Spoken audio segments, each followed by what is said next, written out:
J'ai choisi Jésus pour guider ma vie. Mon bien-aimé Jésus, il est à moi, je suis à lui. J'ai choisi Jésus pour guider ma vie. Mon bien-aimé Jésus, il est à moi, je suis... Le monde sera mûr dans son pourrissement, il sera envoyé dans le feu éternel avec tous ceux qui suivent le monde, c'est-à-dire qui suivent le diable. C'est écrit dans Matthieu 25, 41. Allez dans le feu éternel qui a été réservé pour le diable et ses anges.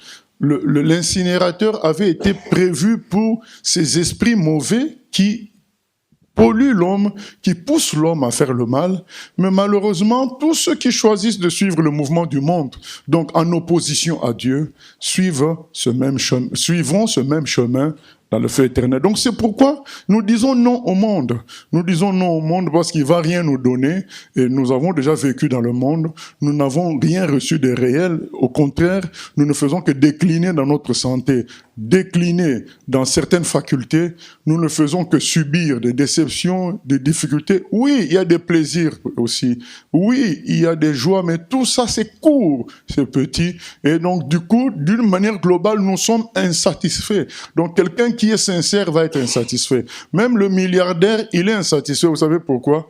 Il est milliardaire, mais il a un ventre comme le mien. Donc il ne peut pas manger 2 poulets. Donc il est milliardaire, il n'a qu'un corps. Donc il ne peut pas mettre 20 vestes à la fois.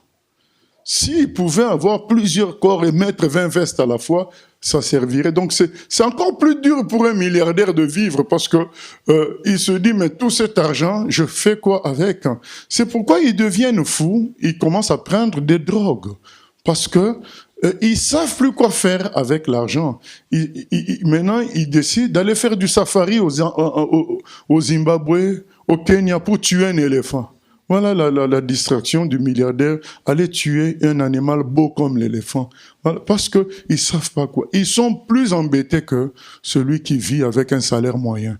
Parce que ils ont beaucoup trop de choses, mais ils ne peuvent pas manger. Une fois, j'ai vu un riche saoudien, des Émirats arabes unis, un prince, qui, justement, avait son propre avion, hein. Donc c'est pas un jet privé comme quand il y a le jet privé avec 15 places, non. C'est un genre de Boeing 737 qui peut contenir peut-être 200 personnes, mais qui l'a transformé en avion personnel. Non. Et donc quand est venu le moment de manger, les hôtesses lui ont apporté la nourriture, mais ça remplissait une grande table, et il a pris 2 ou 3 choses, c'est fini. Et tout le reste était là comme décoration. Est-ce que vous croyez que cet homme est vraiment heureux? Non. Et vous savez, il se dirigeait où? Au Kenya, justement, pour chercher à tuer un éléphant. Donc, ils n'ont rien à faire. Donc, le monde est compliqué.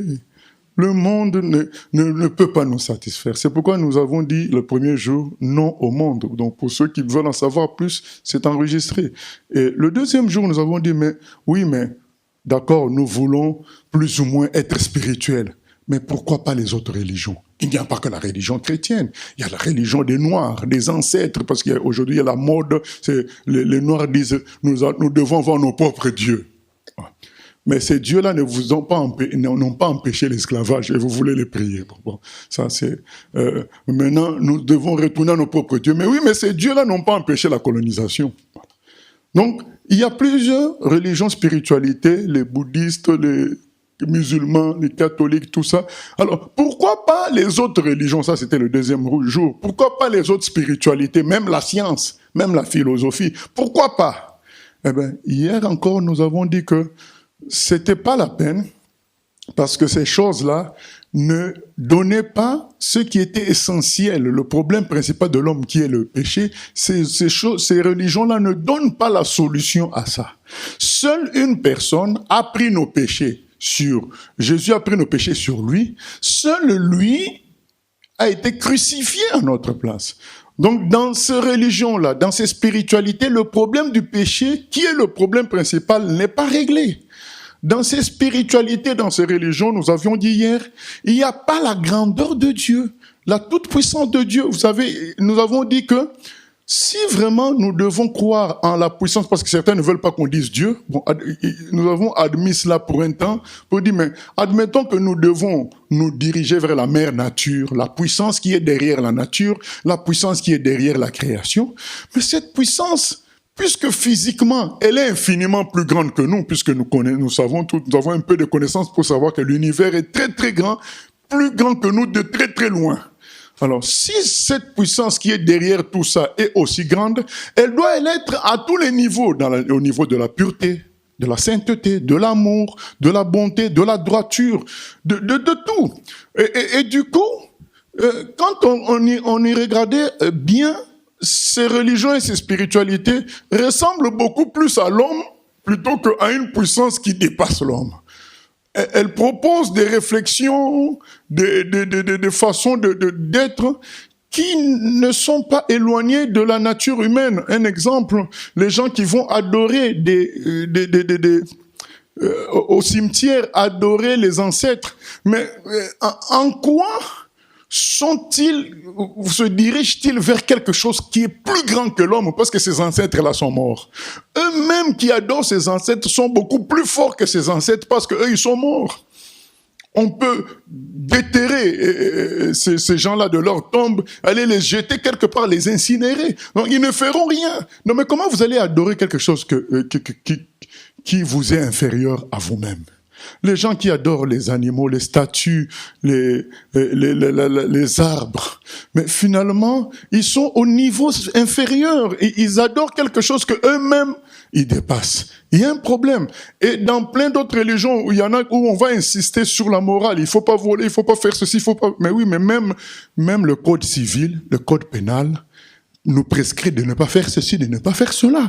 Donc c'est toujours au niveau de l'homme. Alors nous avions dit que quand on y regardait bien, c'était ça. C'était au niveau de l'homme. Et en plus, quand on regardait l'intermédiaire qu'apportaient toutes ces spiritualités, ces religions, on trouvait que ces intermédiaires, notamment comme Bouddha, qui est mort et qui a été incinéré, ben on trouvait que ces intermédiaires n'étaient pas au niveau de ce qu'ils prétendaient présenter. Par exemple, Bouddha, sa doctrine, c'est le karma. Donc tu tournes dans le karma, c'est-à-dire que tu meurs, tu te réincarnes. Si tu étais un voleur, dans cette vie, quand tu meurs, tu vas peut-être te réincarner en moustique pour payer tout ce que tu as fait de mal. Ensuite, tu meurs en tant que moustique, tu reviens encore peut-être en tant que japonais. Voilà. Et puis, quelque temps après, si tu ne te comportes pas bien, tu meurs encore, tu reviens en tant que, peut-être docker au port. Voilà. Et si tu n'as pas payé comme il faut tes péchés, tu meurs encore, tu reviens en tant que souris. Jusqu'à ce que dans ton comportement va être tellement bon que tu atteins le nirvana. Donc, tu atteins la pureté totale. Et quand tu atteins le nirvana, tu ne mourras plus. C'est ça la doctrine du bouddhisme. Mais donc, normalement, quelqu'un qui est l'intermédiaire entre cette doctrine et nous, lui-même doit atteindre le nirvana. Donc lui-même doit atteindre un état de perfection qui fasse qu'il ne meurt plus. Mais pourtant, Bouddha, il est bel et bien mort. Normalement, donc, il n'a pas atteint le nirvana. Il a été incinéré. Ces poussières ont été jetées dans la rivière Kusineri-Nagar. Donc, c'est des choses réelles, vérifiables. Donc, et nous avons rajouté que ces intermédiaires-là n'étaient pas dignes de ce qu'ils représentaient. Nous avons pris une autre religion où l'intermédiaire a épousé une fille de 6 ans. Mais comment quelqu'un comme ça, on peut le suivre? Nous avons pris une autre religion où, par exemple, nous prenons l'exemple de Jean-Paul II, qui est censé être l'intermédiaire entre Dieu et les catholiques, puisqu'on l'appelle vicaire de Christ, représentant de Christ. Ben, un jour, j'étais dans l'ascenseur avec une dame qui avait le dos, qui était une de nos, qui faisait partie de nos voisins. Elle avait tout le temps le dos courbé par la maladie, forcément, et ça me faisait mal. Je lui ai dit, madame, vous ne pensez pas à consulter Dieu par rapport à votre état? À l'époque, Jean-Paul II aussi avait le dos courbé comme ça. Elle m'a dit, mais vous ne voyez pas Jean-Paul II? Vous voyez, bien aimé. Donc, je n'étais pas crédible. Donc, pour elle, si je parle de Dieu, Jean-Paul II est l'un des représentants le plus élevé à son sens. Elle ne connaît pas Jésus. Donc, elle me dit, mais tu me proposes Dieu alors que Dieu est incapable de guérir son représentant, son intermédiaire. Vous voyez, nous sommes bloqués. Donc, quand nous voyons ces intermédiaires-là, ils ne sont pas dignes du représentant. Et nous avons pris un texte qui montrait Jésus en action face à un paralytique. Et donc, nous allons commencer par ce texte-là. Le même texte qu'hier, parce qu'aujourd'hui, le thème, c'est présenter librement Jésus, le Sauveur. Voilà. Présenter Jésus, le seul Sauveur. Et nous lisons dans Marc 2. Marc 2.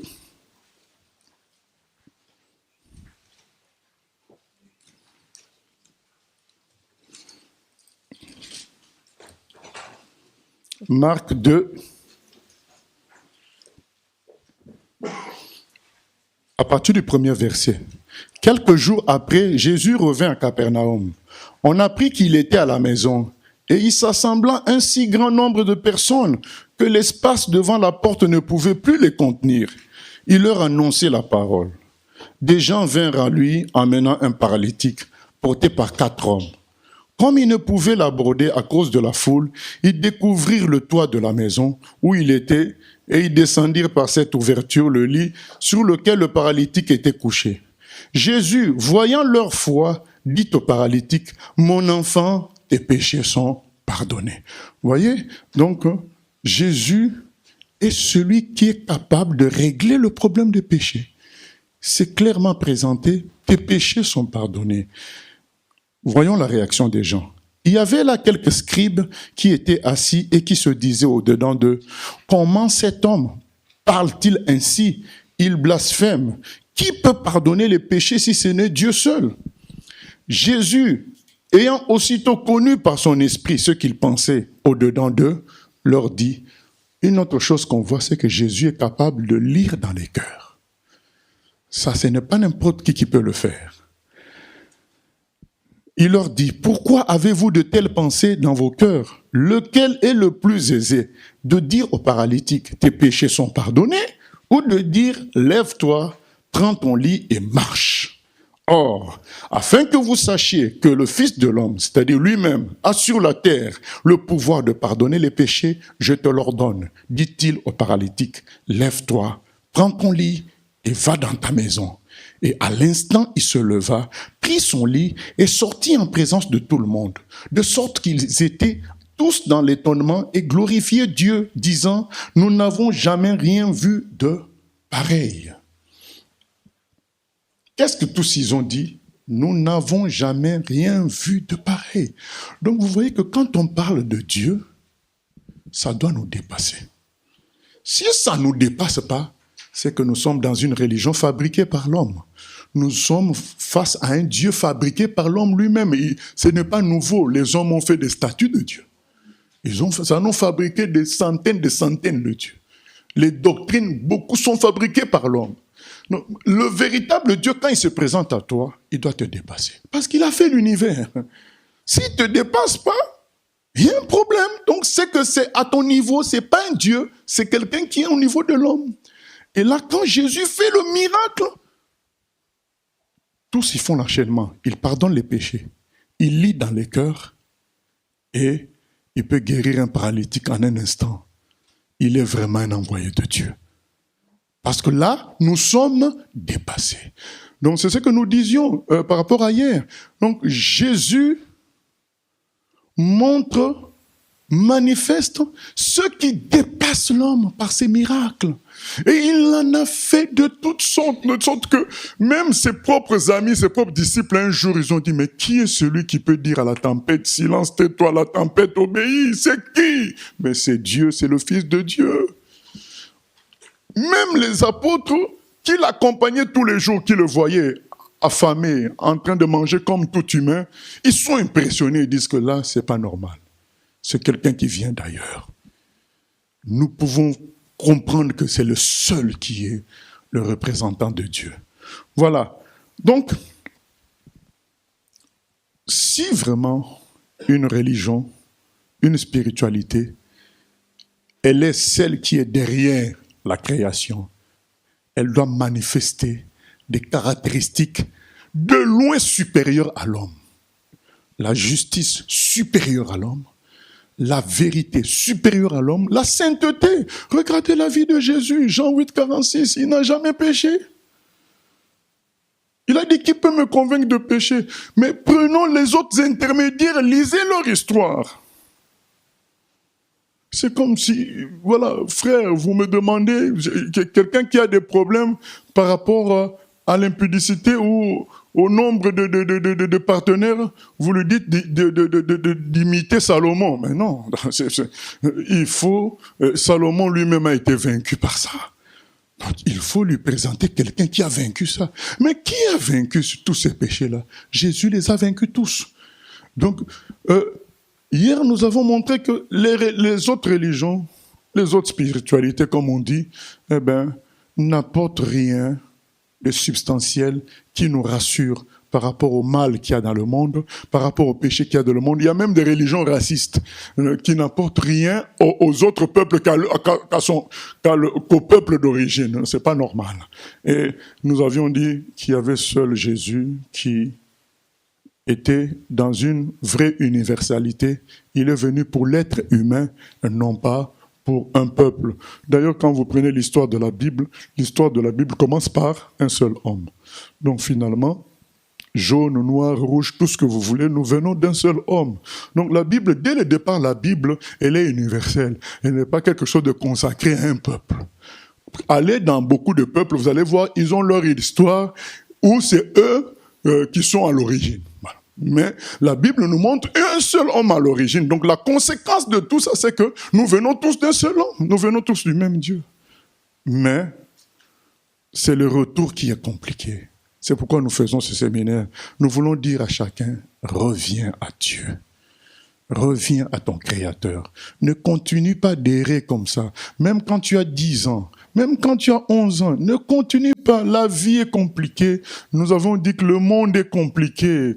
Il y a une petite fille qui vient de mourir à 12 ans. Elle rentrait chez elle tranquillement. Voilà, c'est le moment. Il est écrit dans la parole. Quand vous entendez sa voix, n'endurcissez pas vos cœurs. Capitulons, venons à lui pour recevoir la vie éternelle. Pourquoi Jésus, aujourd'hui, nous voulons dire c'est le seul sauveur. C'est le seul sauveur. Et nous commençons par la réflexion suivante. Pourquoi les gens prient? Pourquoi les gens sont dans des spiritualités? Pourquoi ils sont dans des religions? Pourquoi et pourquoi donc nous disons que nous ne pouvons passer que par Jésus? C'est le seul sauveur, c'est lui le sauveur.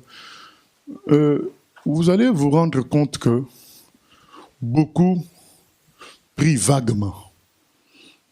Ils ont vaguement la conscience qu'ils ont le mal en eux et ils embrassent n'importe quoi pour autant que ça soit quelque chose qui semble leur dire que vous êtes dans le bon chemin. Revenons encore à l'exemple simple de ceux qui adorent leurs ancêtres. Bon, quand ils adorent leurs ancêtres, le but, c'est quoi? Dites-moi, entre nous. Ils viennent, ils mettent la nourriture, ils prient les ancêtres. Le but, c'est quoi? Prenons l'exemple des gens qui adorent un animal. Quand ils disent que la vache est sacrée, c'est elle leur Dieu. Bon, le but, c'est quoi? Donc, quand les gens maintenant adorent une statue, le but, c'est quoi? Vous voyez que finalement, dans beaucoup de choses que les gens font, c'est vague. C'est juste le truc, la chose de se dire, je fais quelque chose de spirituel et je continue ma vie. Mais ça ne règle pas le vrai problème. Nous allons présenter le vrai problème. Après tout, quel est notre vrai problème? Parce que si nous parlons de Dieu, il faut qu'il y ait un problème, une problématique. C'est quoi le vrai problème? Le vrai problème, c'est le péché. C'est ça le vrai problème. Mais comment nous savons que le vrai problème, c'est le péché? Par ses conséquences. La maladie, la vieillesse, les guerres, les meurtres, les viols, l'injustice, le vol. Tout ça rend l'humanité invivable, le monde invivable. Même si au milieu de tout ça, il y a des temps de joie et de plaisir, mais globalement, ça rend le monde ténébreux. Donc le péché, et maintenant la Bible nous dit que, nous présente le fait que c'est le péché qui amène tout ça, qui amène la saleté dans le monde et la souffrance dans le monde. Deuxièmement, quel est le problème? C'est l'autre conséquence du péché la plus fatale. C'est la mort et la deuxième mort. Et il y a la mort physique, à travers laquelle tous nous allons passer, mais il y a la deuxième mort, qui est la séparation définitive de Dieu, qui se passera quand les gens seront ressuscités. Ils passeront par le jugement dernier et ils seront envoyés dans le feu éternellement, puisque Dieu ne peut pas supporter ce qui a du mal. Il voudra purifier son monde, et tout ce qui est impur ira dans le feu comme nous amenons nos poubelles dans l'incinérateur. Au fait, c'est ça le problème. C'est pourquoi nous prions. Au ciel, nous ne prierons plus. Nous parlerons à Dieu. Nous le verrons face à face. Il n'y aura plus de réunions de prière. Il y aura la louange, c'est tout. On chantera, on glorifiera son nom. Il n'y aura plus de prophétie. Il n'y aura plus de prédicateurs. Nous serons comme lui exactement. Si nous prions ici, c'est quelque part parce qu'il y a ce problème-là qui est gênant, le problème du péché. Maintenant, qui c'est qui répond à ce problème clairement? C'est ce que nous venons de lire. Jésus, quand on amène le paralytique devant lui, qu'est-ce qu'il dit? Les gens, quand ils amènent le paralytique, c'était pourquoi? Pour qu'il soit guéri. Mais Jésus nous donne une information. Le vrai problème, c'est quoi? C'est le péché. Parce que eux, quand ils descendent le paralytique, parce qu'ils ont appris que Jésus, quand il priait pour toi, tu guérissais. Maintenant, Jésus leur dit, au lieu de prier pour la guérison du monsieur, il dit, tes péchés sont pardonnés. Quel enseignement il veut nous donner? Il veut nous dire que le vrai problème, c'est pas la maladie. Le vrai problème, c'est celui qui cause la maladie. Celui qui cause l'infirmité, les divisions, les querelles, c'est le mal, c'est le péché, le vrai problème. C'est pourquoi il commence par là, il dit, tes péchés sont pardonnés. Et c'est le plus important.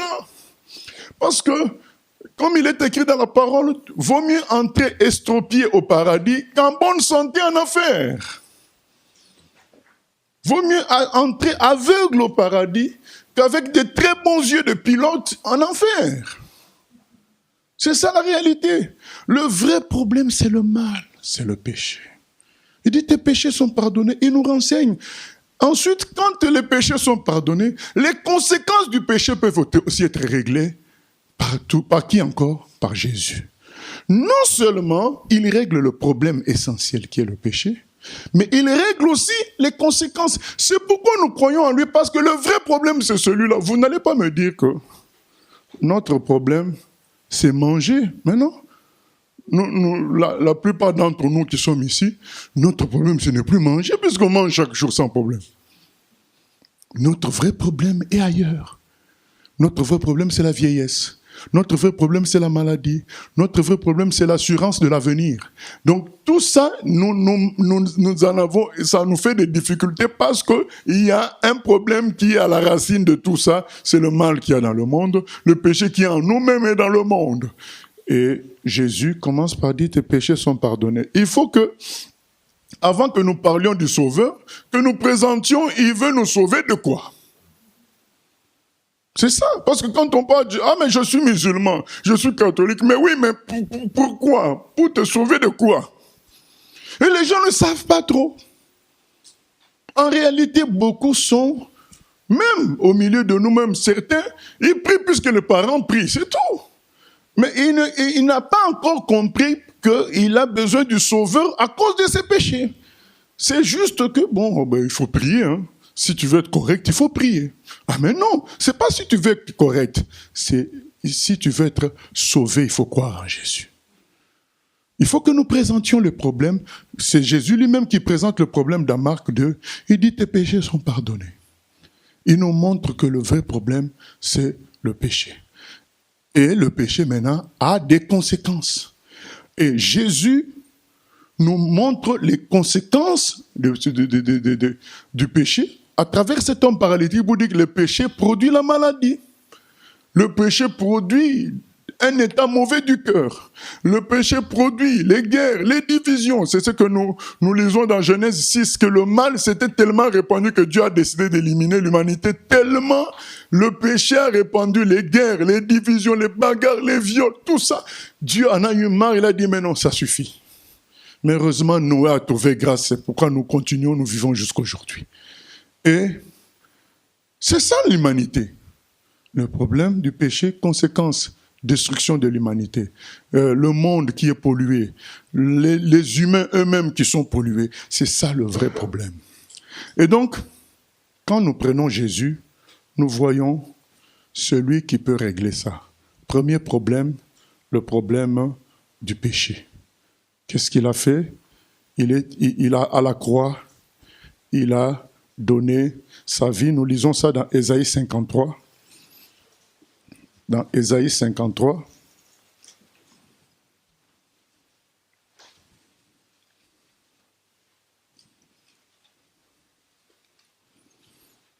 il est écrit ceci dans Ésaïe 53.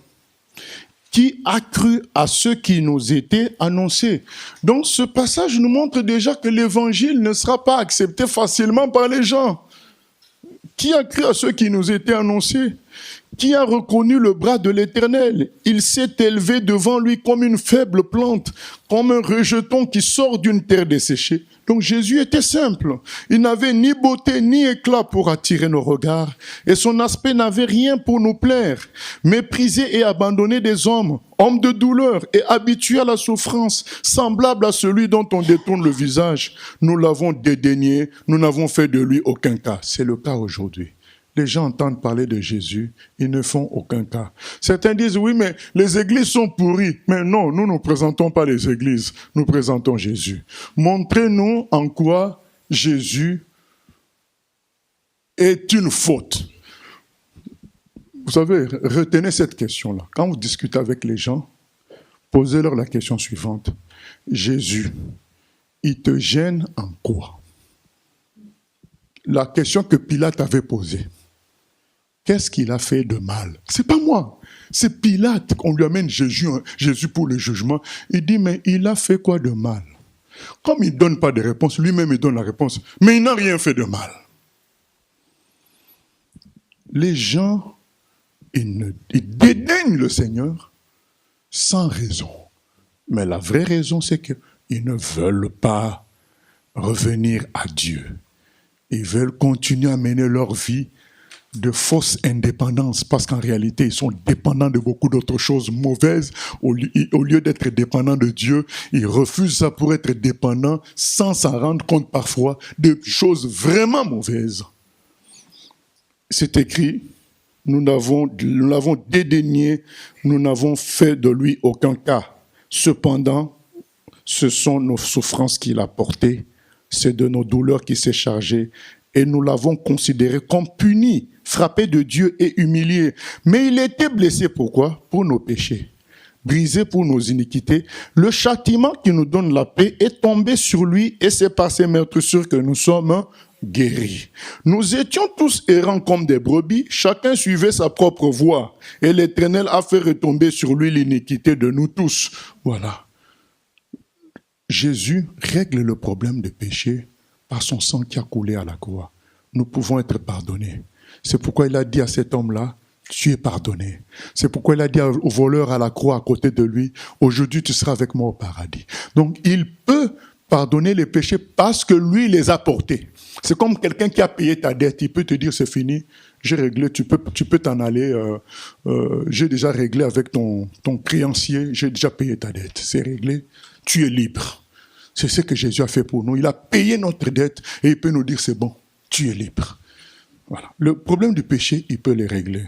Le problème des conséquences du péché, il les règle aussi. On vient de lire, par ce meurtrissure, nous sommes guéris. Donc, sur le corps de l'homme, le problème des conséquences du péché, il les règle aussi. Le problème de la division, de la destruction, il les règle aussi. il nous donne une nouvelle nature. Il a dit, ceux qui croient en moi, ils deviennent de nouvelles créatures. Les choses anciennes sont passées, toutes choses deviennent nouvelles. On peut vivre dans l'amour, la paix, l'unité, la joie, parce que nous recevons une nouvelle nature. Donc Jésus commence par régler, depuis le problème le plus important du péché, le problème du corps, le problème de l'environnement, il règle un à un, et jusqu'au problème de la mort, il règle par sa résurrection. Donc tous ceux qui croient en lui ressusciteront. Lui-même, il en est la preuve. Il règle ça. Et le problème de l'unité entre toutes les races, il règle encore, puisque c'est écrit, nous allons clôturer par ce texte-là, mais nous n'allons pas le lire tout de suite, mais c'est écrit que toutes les tribus, toutes les langues vont se rassembler et louer le Seigneur. Donc finalement, tout ce qui peut justifier, enfin, tout ce qui nous cause problème, Jésus-Christ règle cela. Tout ce qui nous cause problème, en commençant par le premier qui est la racine de tout, le péché. Qu'est-ce qui te cause comme problème aujourd'hui? Jésus t'informe que la racine de ton problème, c'est le péché. Commence par cela avec lui. La racine de ton problème, parce que quand on dit le péché, ça peut être, certains peuvent croire que c'est juste voler, mentir. Non, non, non, non. Le péché, c'est la rébellion vis-à-vis de Dieu. Le refus de laisser Dieu s'occuper de ce que lui-même il a créé. Il nous a créés, nous devons le laisser être à notre dirigeant, notre sauveur, vivre avec lui en communion. C'est ça, revenir sous son autorité. C'est ça le péché principal. C'est ça qu'il faut régler d'abord. Dire, bon, je capitule, je reviens à Dieu. Nous avons lu avant-hier l'histoire du fils perdu qui avait quitté son père, qui était parti s'amuser avec l'argent de son père, et à un moment donné, il a fini par manger moins bien que les cochons. Il a pris conscience qu'il avait fait une erreur, et il a dit, je veux aller vers mon père, lui demander pardon. Je veux retourner sous son autorité, car en réalité, j'étais très bien sous son autorité. Satan m'a eu, il m'a trompé. Voilà, le vrai péché, c'est celui-là.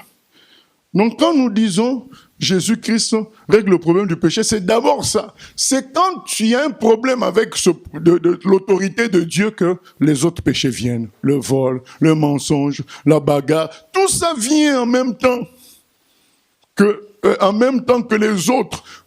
Quand nous décidons de ne pas laisser Dieu régner en nous. Et Jésus va régler le problème de la mort. Il va régler le problème du jugement dernier aussi. Lorsque il est écrit dans Jean 5, 24, celui qui croit en Jésus, nous allons lire Jean 5, 24.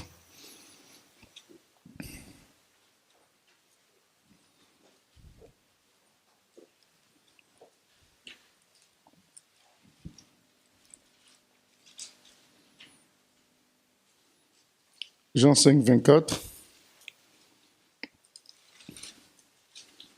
En vérité, je vous le dis, celui qui écoute ma parole et qui croit à celui qui m'a envoyé a la vie éternelle et ne vient point en jugement, mais il est passé de la mort à la vie. En vérité, je vous le dis, l'heure vient et elle est déjà venue, où les morts entendront la voix du Fils de Dieu, et ceux qui l'auront entendu vivront. Car comme le Père a la vie en lui-même, ainsi il a donné au Fils d'avoir la vie en lui-même, et il lui a donné le pouvoir de juger parce qu'il est Fils de l'homme. Ne vous étonnez pas de cela, car l'heure vient où tous ceux qui sont dans les tombeaux entendront sa voix et en sortiront. Ceux qui auront fait le bien ressusciteront pour la vie, mais ceux qui auront fait le mal ressusciteront pour le jugement. Voilà la réalité. C'est que il y a un jugement qui attend. C'est tout le monde. Vous savez que tu l'acceptes ou pas. Vous savez, quand les voleurs font des coups, ils font comme s'il n'y a pas de police. Ils font comme s'il n'y a pas de juge dans le pays. Quand les bandits font les choses, ils font comme s'il n'y a pas tout ça. Il n'y a même pas de caméra. Or, il y a tout ça. Mais au moment où ils font comme s'il n'y a pas. Mais un jour, ça tombe. Tu pars en prison. Donc, que tu crois ou pas, que tu fasses celui qui retarde l'échéance, sache que le jugement tombera. Ça tombera, ça sera grave. Et pourquoi Jésus est le sauveur? Parce qu'il nous sauve du jugement. Il dit que ceux qui sont de lui ne passent plus en jugement. Mais quelle bonne nouvelle! Il n'y aura pas de jugement pour ceux qui croient en Jésus, pour la simple raison que lui, il a payé pour nous. Il a été jugé à notre place à la croix. Donc nous ne pouvons pas subir un deuxième jugement. C'est comme si quand il était jugé à la croix, nous étions en lui, donc nous avons déjà subi notre jugement à travers lui. Il n'y a pas de deuxième jugement. Voilà pourquoi Jésus est sauveur. Bien-aimé, qui c'est qui peut remplir tous ces critères que nous venons de citer? Personne. Nous sauver du péché, des conséquences du péché, dans notre corps, dans nos vies, des conséquences du péché dans notre environnement, de la mort et du jugement. Qui c'est qui peut nous sauver de tout cela? Qui c'est qui donne les garanties de tout cela? Personne. C'est Jésus qui est le sauveur, bien-aimé. Reçois Jésus et laisse-le transformer ta vie. Certains disent, ah, est-ce que je tiendrai? Non, ce n'est pas toi qui tiendras, c'est lui qui tiendra en toi. Il a montré cela par une vie sans péché. Donc si lui, il vit en toi, tu vivras aussi sans péché. C'est cela, la solution. Vous savez, tout est clair. Le péché est entré par un seul homme, le péché aussi sort par un seul homme. C'est logique, c'est Jésus. Le péché est entré avec la destruction. Jésus, quand il vient sauver du péché, il amène la construction. Tout est logique. Il est le sauveur. Et bien aimé, je voudrais revenir sur un des points d'hier. Nous avions dit hier que ce qui est de Dieu doit dépasser l'homme. Et Jésus a montré qu'il était vraiment le seul sauveur parce que lui seul a pu faire des miracles que Dieu seul peut faire. Nous n'avons jamais entendu ça ailleurs. C'est pourquoi lui-même a dit, même si vous ne croyez pas parce que j'ai une apparence humaine, croyez au moins pour les miracles que j'ai accomplis. Nous lisons un des miracles de Jésus dans Marc 5. Marc 5.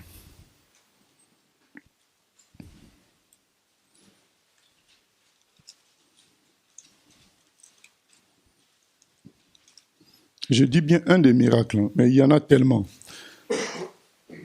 À partir du verset 25, je crois. Or, il y avait une femme atteinte d'une perte de sang depuis 12 ans. Elle avait beaucoup souffert entre les mains de plusieurs médecins. Elle avait dépensé tout ce qu'elle possédait et elle n'avait éprouvé aucun soulagement, mais était allée plutôt en empirant.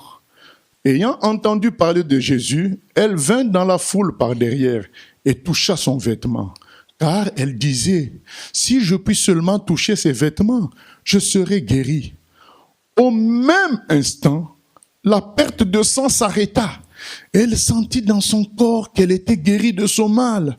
Jésus connut aussitôt en lui-même qu'une force était sortie de lui et se retournant au milieu de la foule, il dit, qui a touché mes vêtements? Ses disciples lui dirent, tu vois la foule qui te presse et tu dis, qui m'a touché? Et il regardait autour de lui pour voir celle qui avait fait cela. La femme, effrayée et tremblante, sachant ce qui s'était passé en elle, vint se jeter à ses pieds et lui dit toute la vérité. Mais Jésus lui dit, ma fille, ta foi t'a sauvée, va en paix et sois guérie de ton mal. Amen.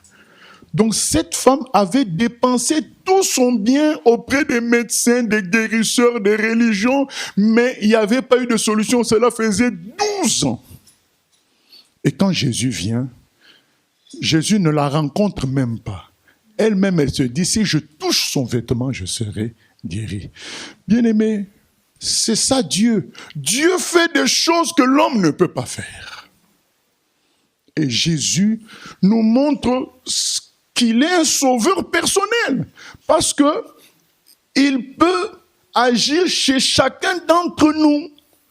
Ce n'est pas une religion comme des moutons que nous suivons et nous faisons des actes, des rituels. Non, il connaît chacun. Bien-aimé, comme je l'ai dit ce matin, Normalement, on doit prendre beaucoup d'heures à parler de Jésus. Il y a beaucoup de choses à dire. Vous savez, quand Jésus entre dans Jéricho, il y a Zachée, un homme pécheur, collecteur d'impôts. Il était sur un arbre parce qu'il voulait voir Jésus et la foule l'empêchait de voir Jésus. Et Jésus regarde sur l'arbre et dit, Zachée, descends. Il l'appelle par son nom alors qu'il ne connaissait pas. Ça veut dire que Jésus nous connaît, nous tous, individuellement. Une fois de plus, c'est ça qui montre la marque de Dieu. Dieu peut parler à 6 milliards de personnes en même temps. C'est ça qui montre la différence. Parce que si tu pries un Dieu qui se limite à une tribu, c'est un Dieu fabriqué par l'homme. Le véritable Dieu connaît chaque humain, il te connaît. Et Zachée est descendu et ce jour-là, c'était son salut. Jésus, dans Jean chapitre 9, il rencontre un garçon qui était aveugle de naissance et qui mendiait.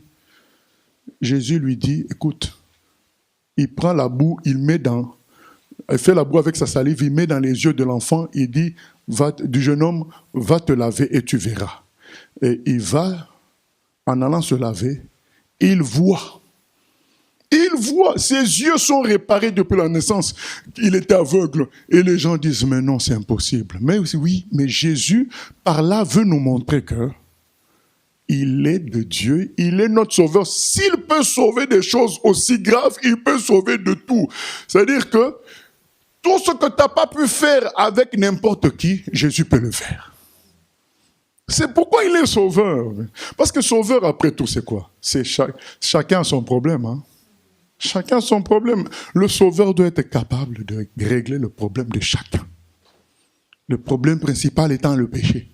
Mais il est capable, c'est ça qui montre qu'il est sauveur. C'est-à-dire que pour ce garçon-là, de Jean chapitre 9, parce que normalement, il faut faire une prédication sur ce garçon-là.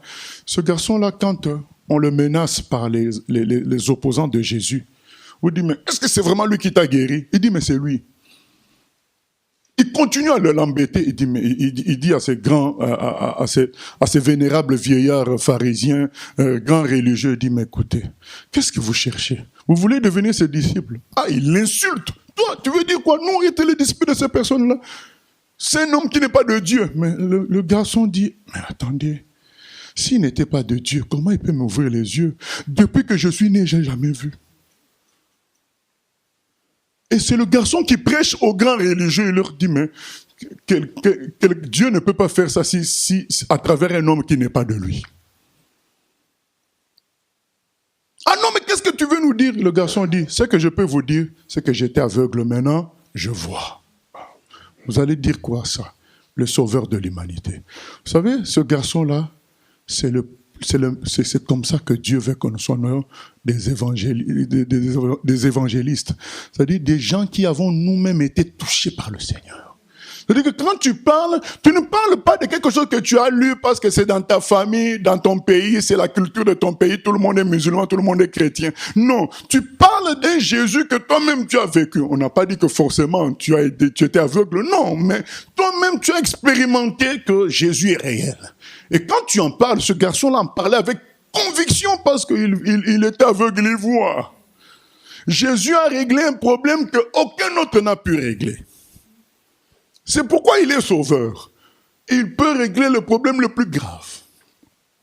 Je vais vous raconter une histoire qui a eu lieu à Athènes, 500 ans à peu près avant Jésus-Christ.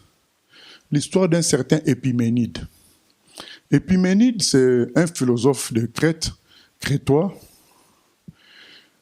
qui était reconnu dans la zone, hein, Grèce, Crète, Turquie, tout ça. Il était reconnu comme un grand sage. Et à Athènes, il y avait la peste. Une maladie qui tuait les gens, qui décimait la population. Et ils ont fait tous les sacrifices. Vous savez, vous connaissez le texte de Actes des Apôtres, chapitre 17, où l'apôtre Paul dit qu'il a vu toutes sortes de divinités à Athènes, toutes sortes de statues. Voilà. C'était pareil à l'époque. Et ils ont fait des sacrifices à tous ces dieux-là pour qu'ils calment la peste. Rien n'y a fait. Et ils ont été obligés de dire, Épiménide, viens voir si tu peux, avec ta sagesse, nous donner des conseils. Quand Épiménide vient, qu'est-ce qu'il dit? Laissez-moi un temps de réflexion. Il prend un temps de réflexion et le lendemain, il leur dit, je vous donne l'ordre suivant. À l'heure où les brebis mangent, à l'heure où les brebis ont l'habitude de manger, il les a amenés vers dans une sorte de prairie, il y a un pré, l'herbe était bien verte, bien belle. Il dit, amenez les brebis à l'heure où elles mangent. Celles qui ne mangeront pas, mettez-les de côté. Le lendemain, ils ont amené les brebis au moment où les brebis mangent, ont l'habitude de manger, et celles qui n'ont pas mangé, qui ont regardé l'herbe indifféremment, elles ont été mises de côté. Il leur a dit, puisque vous avez fait des sacrifices à tous vos dieux et ils n'ont pas pu régler votre problème, nous allons faire un sacrifice au Dieu que nous ne connaissons pas, qui est au-dessus de tous ces dieux-là, parce que tous les dieux connus n'ont pas pu régler. Il doit y avoir un Dieu que nous ne connaissons pas, qui est à l'origine de tout. Lui, peut-être, peut régler ce problème-là. Donc, ils ont pris, et il leur a dit, je voulais connaître le choix de ce Dieu-là à travers ces brebis qui n'allaient pas manger. Amenez les brebis. C'est là qu'ils vont construire une sorte d'autel, un monument à ce Dieu-là inconnu. Et ils vont sacrifier ces moutons-là. Le lendemain, la peste recule et puis finit. Qui c'est qui va en parler de ce que je vous parle là? Notre ami Paul, Actes des Apôtres, chapitre 17. Nous arrivons à la fin, Actes des Apôtres, chapitre 17.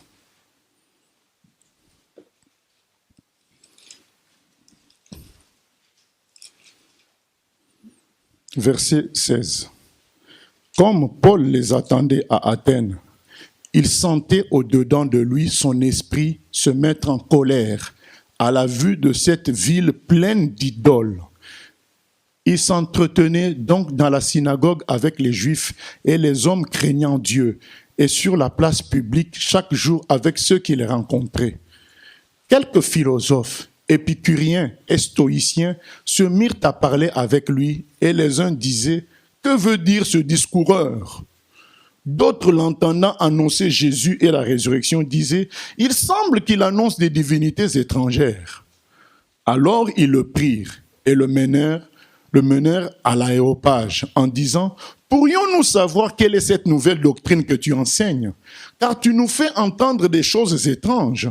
Nous voudrions donc savoir ce que cela peut être. » Or, tous les Athéniens et les étrangers demeurant à Athènes ne passaient leur temps qu'à dire ou à écouter des nouvelles, donc de grands discoureurs. Paul, debout au milieu de l'aréopage, dit « Hommes athéniens, je vous trouve à tous égards extrêmement religieux, car en parcourant votre ville et en considérant les objets de votre dévotion, j'ai même découvert un autel avec cette inscription à un Dieu inconnu. » Donc Paul va retrouver l'autel d'Épiménide. Il connaissait l'histoire, vous savez que Paul était un grand intellectuel.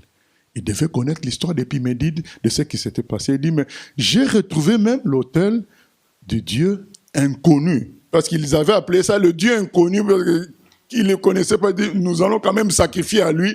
Lui peut-être va guérir, va agir. Le Dieu, ce que vous révérez sans le connaître, ce que vous appelez le Dieu inconnu, c'est ce que je vous annonce. Le Dieu qui a pu régler la peste. Vous voyez ce que je suis en train de dire? Le véritable Dieu doit être capable de régler ce que l'homme n'a pas su régler par tous les moyens. Ça, c'est le véritable Dieu. C'est ce qu'Épiménide avait compris. Il a dit, mais ces gens-là, ils ont sacrifié à tous les dieux. Rien ne s'est passé. Bon, moi, je vais parier sur le fait qu'il y a un véritable Dieu, mais que nous ne connaissons pas. Qu'est-ce que nous allons faire? Nous allons lui sacrifier. Mais comment savoir que nous ne nous trompons pas? Eh bien, que ce Dieu-là nous indique comment il veut être honoré. Vous voyez comment Épiménide a réfléchi. Il a dit, mais que ce Dieu-là, inconnu, qui doit être le véritable, le plus grand, eh bien, qui nous indique lui-même comment il veut être adoré. Donc, je vais faire amener les moutons agneaux. Ceux qui ne mangeront pas, eh bien, ce sont ceux-là que ce Dieu-là veut accepter comme sacrifice, que lui-même a choisi. Vous voyez, le comportement d'Épiménide est un comportement sage. C'est un comportement de quelqu'un qui s'incline devant Dieu, qui ne cherche pas à piloter Dieu, qui veut donner toutes les explications sur Dieu. Vous savez, quand vous êtes dans une église, face à quelqu'un qui connaît tout sur Dieu, méfiez-vous. Parce qu'un homme ne peut pas connaître tout sur Dieu. Il ne peut pas parce que Dieu est de loin infiniment plus grand. Ça a été le comportement d'Épiménide. Je ne connais pas c'est qui. Mais je sais qu'il doit exister. Alors que lui-même choisisse les bêtes qu'il veut qu'on lui sacrifie. Et donc, celles qui ne mangeront pas, c'est celles que lui, il a choisies. Et donc, quand on sacrifie, la peste s'arrête. Maintenant, Paul vient leur dire, mais le Dieu qu'Épiménide a adoré sans le savoir, je viens vous le présenter. Il a envoyé son Fils dans l'humanité. Amen. Bien aimé, vous savez, dans tous les peuples, il y a cette histoire d'Épiménide dans une autre version. Les missionnaires, quand je lis beaucoup leurs livres, tous, quand ils vont dans tous les peuples, ils ont une histoire qui rencontre dans ce peuple-là, qui n'attendait que le Dieu de Jésus-Christ qui soit présenté à eux. Un jour, on ferait un séminaire sur les missions. Voilà. Et ce jour-là, Paul leur dit, mais ce Dieu-là, c'est celui que vous connaissez pas. Moi, je le connais, je vous le présente. C'est ce que nous voulons dire à tout le monde, au fond de nous tous. Nous savons qu'il existe, ce Dieu-là. Il est peut-être inconnu pour toi à un moment donné, mais aujourd'hui, nous voulons te l'annoncer. Et nous continuons, c'est le texte de Paul. Paul, il est en train de te l'annoncer. Le Dieu qui a fait, ce que vous révérez sans le connaître, c'est ce que je vous annonce. Le Dieu qui a fait tout le monde, qui a fait le monde et tout ce qui s'y trouve, étant le Seigneur du ciel et de la terre, n'habite point dans des temples faits de mains d'hommes. Il ne peut pas être contenu par l'homme, par des objets, non. Il n'est point servi par des mains humaines comme s'il avait besoin de quoi que ce soit. Lui qui donne à tous la vie, la respiration et toutes choses. Il a fait que tous les hommes sortis d'un seul sang habitassent sur toute la surface de la terre, ayant déterminé la durée des temps et les bornes de leur demeure. Vous voyez déjà, Jésus-Christ présente l'universalité de Dieu. Dieu, c'est pour tous les humains. Il dit que tous les humains sortent d'un même homme, d'un seul sang. Il a voulu qu'ils cherchassent le Seigneur et qu'ils s'efforçassent de le trouver en tâtonnant, bien qu'il ne soit pas loin de chacun de nous. Car en lui, nous avons la vie, le mouvement et l'être. C'est lui qui fait que nous vivons. Ce qu'ont dit aussi quelques-uns de vos poètes, de lui nous sommes la race. Ainsi donc, étant la race de Dieu, nous ne devons pas croire que la divinité soit semblable à de l'or, à de l'argent ou à de la pierre, sculptée par l'art et l'industrie de l'homme. Dieu, sans tenir compte des temps d'ignorance, annonce maintenant à tous les hommes, en tout lieu, qu'ils aient à se repentir. Repentons-nous, revenons de la rébellion pour nous inscrire sous l'autorité de Dieu. Qu'il pardonne nos péchés et qu'on commence une nouvelle vie. Parce qu'il a fixé un jour où il jugera le monde selon la justice par l'homme qu'il a désigné, ce dont il a donné à tous une preuve certaine en le ressuscitant des morts. Amen. Il a donné la preuve certaine que Jésus était le Sauveur en le ressuscitant des morts. Voilà le Dieu qui peut être inconnu un jour dans ta vie. Il est connu aujourd'hui. C'est le Père de Jésus. Et comment nous le savons? Parce que Jésus a vaincu la mort, notre plus grand problème ici sur terre. Jésus est le Sauveur parce que son salut, comme nous l'avons dit, est universel. Il est pour tous les hommes. C'est écrit, Dieu a tant aimé les hommes, le monde, qu'il a donné son Fils unique, afin que quiconque croit en lui ne périsse point, mais qu'il ait la vie éternelle. C'est pas un salut ciblé à une population. C'est pas un salut lié à une langue, ou dans certaines religions, on ne peut prier que dans une telle langue. Non, c'est Dieu, il connaît toutes les langues. Et le véritable Dieu doit être capable d'entendre tous les humains partout où ils sont, parce que c'est lui qui les a créés. Voilà. Et le salut de Dieu, il est universel. Il est écrit que tout genou fléchira et que toute langue confessera que Jésus est Seigneur. Aujourd'hui, on entend des gens dire, ah mais non, il faut le prier en disant Yeshua. Mais non, mais ça c'est en hébreu. Il est écrit, toute langue confessera que Jésus est Seigneur. Si tu veux dire Yeshua, tu dis, mais celui qui veut dire en anglais Jesus, ben toute langue doit confesser que Jésus est Seigneur. Celui qui veut dire dans sa langue d'origine, il va dire dans sa langue d'origine. Parce que de toute façon, ceux qui disent Yeshua, ils ne connaissent même pas l'histoire de la Bible, parce que la Bible n'a même pas été écrite en hébreu. Comment ils savent que c'est Yeshua? Voilà. Donc la Bible a été écrite en grec. Donc en grec, c'est Jesus, c'est pas Yeshua. Donc Jésus, son salut est universel. Il y a des gens qui veulent exclure les autres du salut en disant Yeshua pour que les gens deviennent jaloux des Juifs et créent encore des problèmes. Alors que Jésus veut que tous les hommes soient sauvés. Voilà. Bien-aimés, nous lisons donc le texte final d'Apocalypse chapitre 7, 9 à 12 pour nous présenter le Sauveur de l'humanité. Le texte final, je souhaiterais, bien-aimé, que tu fasses partie des gens dont on va lire la louange dans Apocalypse 7, 9 à 12. Il est écrit ceci. Après cela, je regardais et voici, il y avait une grande foule que personne ne pouvait compter, de toute nation, de toute tribu, de tout peuple et de toute langue. Ils se tenaient devant le trône et devant l'agneau, revêtus de robes blanches et des palmes dans leurs mains. Ils criaient d'une voix forte en disant « Le salut est à notre Dieu qui est assis sur le trône et à l'agneau. » Et tous les anges se tenaient autour du trône et des vieillards. Je recommence. Il y avait une grande foule que personne ne pouvait compter de toute nation, de toute tribu, toutes les tribus, de tout peuple. C'est pourquoi Dieu nous a dit « Allez, faites de toutes les nations des disciples. » De tout peuple et de toute langue. Le salut de Jésus est pour tout le monde. C'est pas pour un club, c'est pas pour un pays, c'est pas pour une tribu, c'est pour tout le monde. Car nous sommes tous originaires d'un seul homme. Et tous les anges, verset 11, se tenaient autour du trône et des vieillards et des 4 êtres vivants. Et ils se prosternèrent sur leur face devant le trône et ils adorèrent Dieu en disant Amen, la louange, la gloire, la sagesse, l'action de grâce, l'honneur, la puissance et la force soient à notre Dieu au siècle des siècles. Amen. Gloire à Dieu.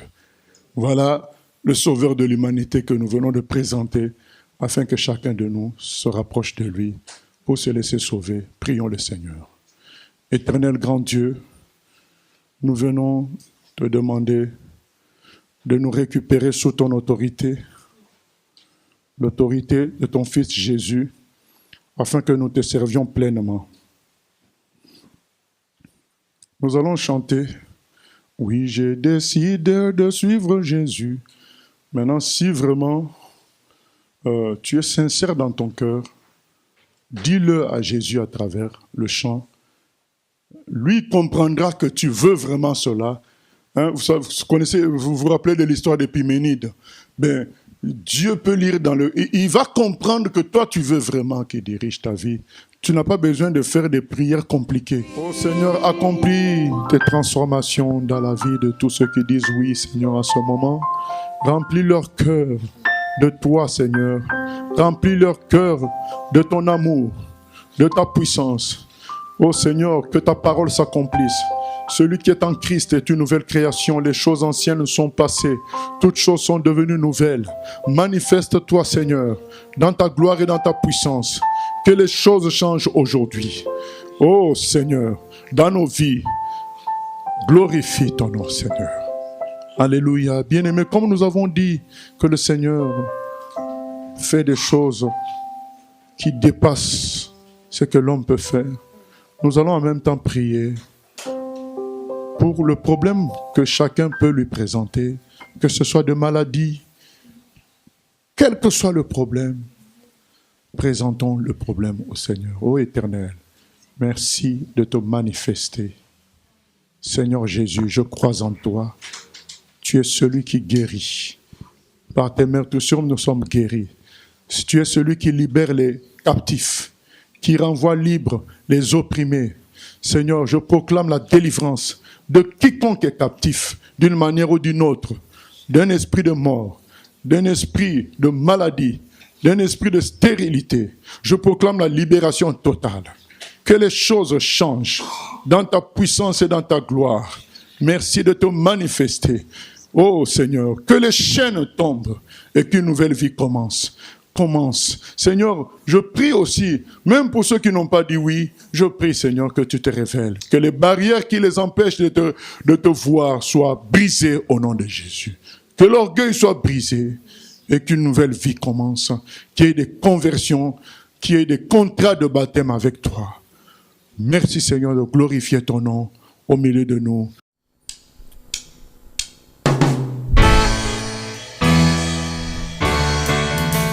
J'ai choisi Jésus pour guider ma vie.